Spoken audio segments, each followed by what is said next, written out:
Hello and welcome to Hank Games Without Hank. My name is John Green. I'm the manager of the AFC Wimbly Womblys, who today find themselves back in the FA Cup against mighty Crawley Town. We're still not filling the stadium, but that might be partly due to the fact that in a stunning turn of events it is raining in England, but because it is so cold, that rain is coming down as snow. However, there are many AFC Wimbly Wombly supporters who are in the stands nonetheless, supporting their club in the freezing, miserable cold. And other John Green, because he is tough as balls, is going without long sleeves, because that's how he does. All right. Today we're going to talk about the top three, the top three, almost a goal right off the bat. Top three scandals of 2013 according to Time Magazine. Meredith, what are they?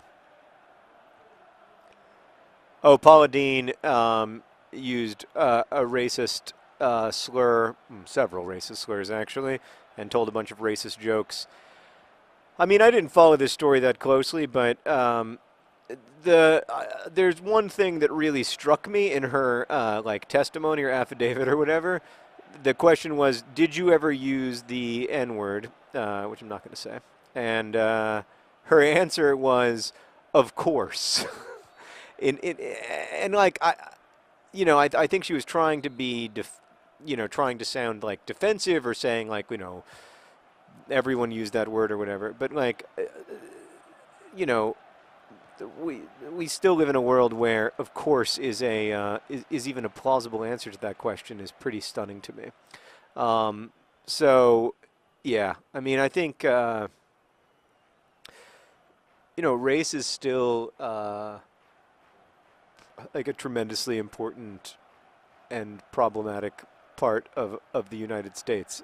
It's one of the ways that privilege really does stand in the way of like what we say is the American dream of equal opportunity and equal access to educational opportunities and social and political engagement. I think, yeah, it's just one more example of how far away we actually are from those values that we hold so close to us and think of as like foundational to America, but in fact like are not our current values. It's a penalty.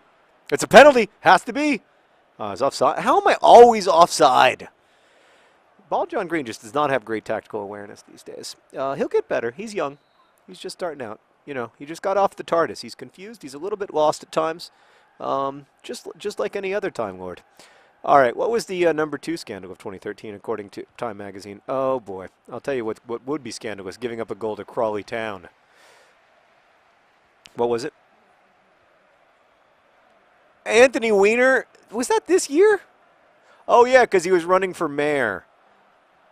Oh right, and he used the name Carlos Danger, which I just feel terrible for the guy. I mean, who doesn't want to have a second life as Carlos Danger. In my last video, I talked about the sort of how the patriarchy can be really destructive for women, but I think this is an example of when the patriarchy is like also destructive for everyone, because there's this it's got to be tackled. What? Did I get fouled? I got fouled. Something was wrong. Something was criminal there. Oh, that was Hell's Pels. Yeah, what? He got tackled? I agree. He did get... That was a bad finish.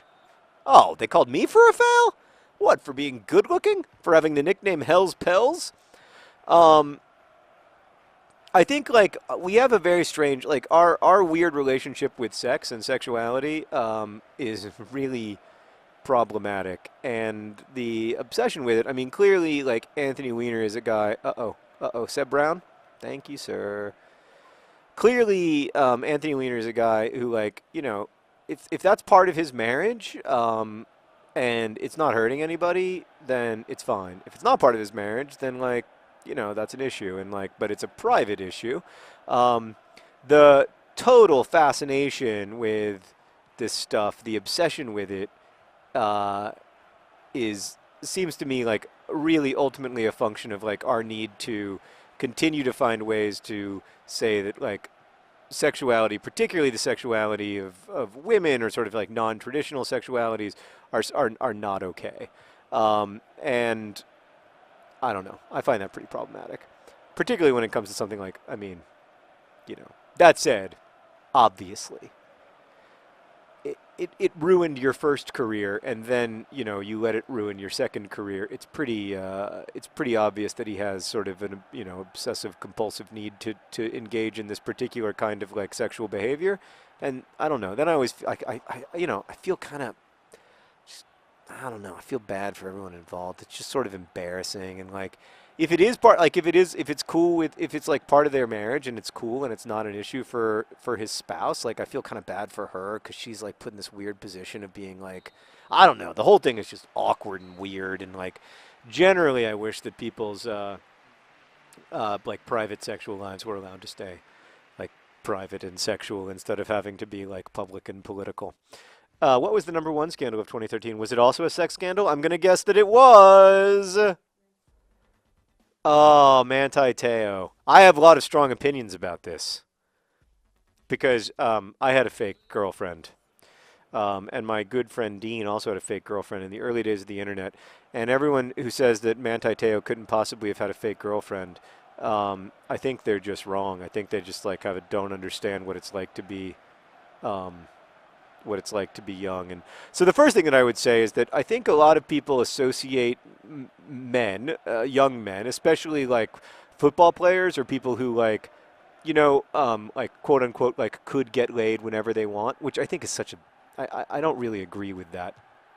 Maybe I'm wrong, but I just don't really agree with that worldview. Like, I don't think that's the way sex works for guys, or at least for most guys. Obviously, I can't make generalizations, but I think it's kind of I think there's this idea that young men are extremely sexually confident and experienced, particularly if they're the kind of young men who, for instance, are football stars. And there's probably some truth to that stereotype. Like, I think probably a lot of guys are sexually experienced and confident, but I also think there's a lot of guys.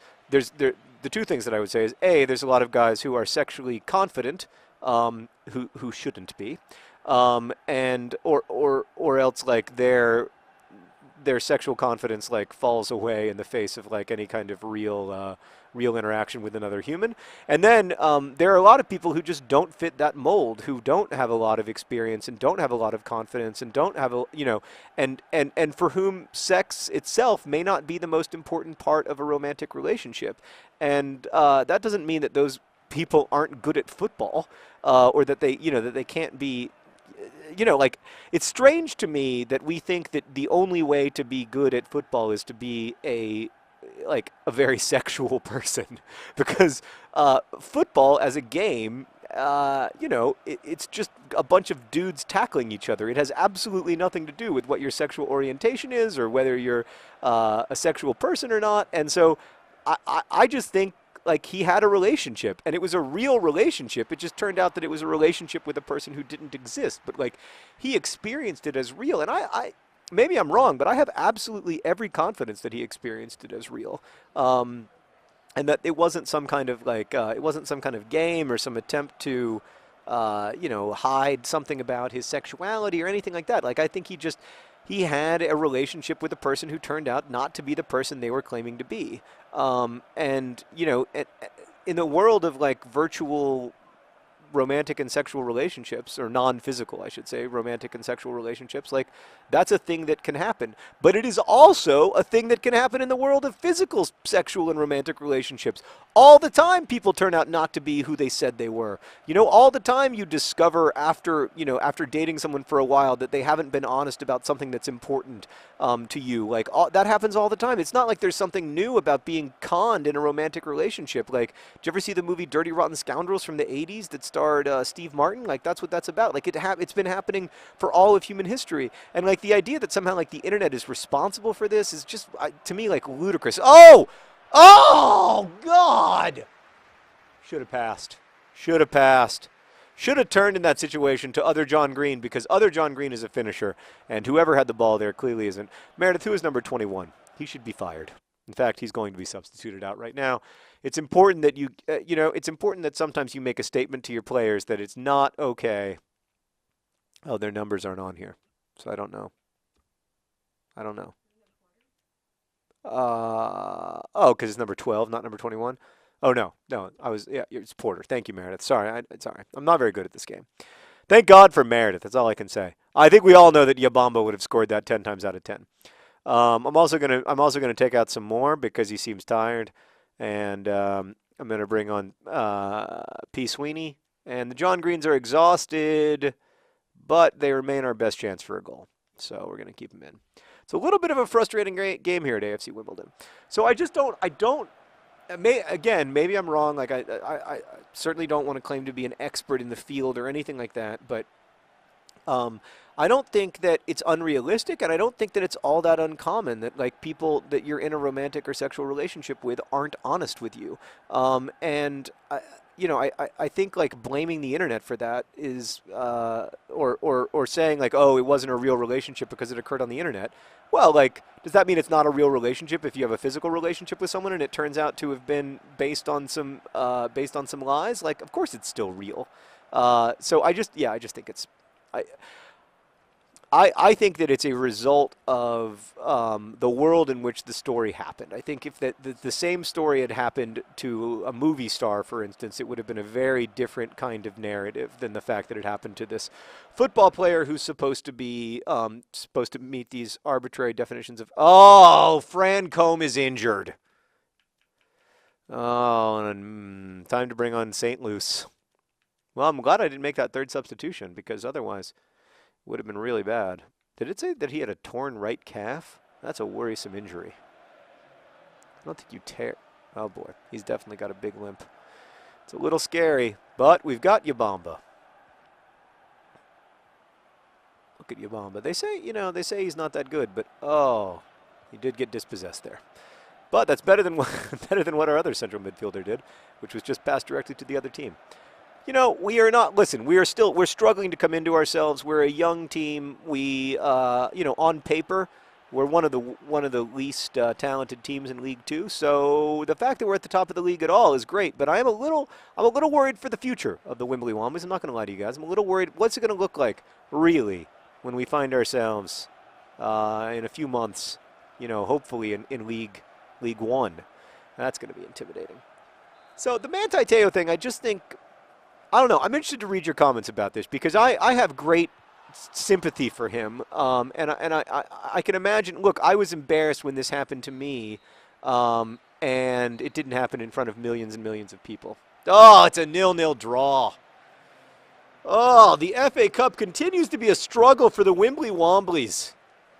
But I think we're going to get a replay here. But I'm going to double check because last time it was a surprise overtime. So let's just double check. Let's just go to the end here. And match facts. Yep. All right. Thank you for watching. I'm sorry that I couldn't beat Crawley Town. I don't know what my problem is. Best wishes.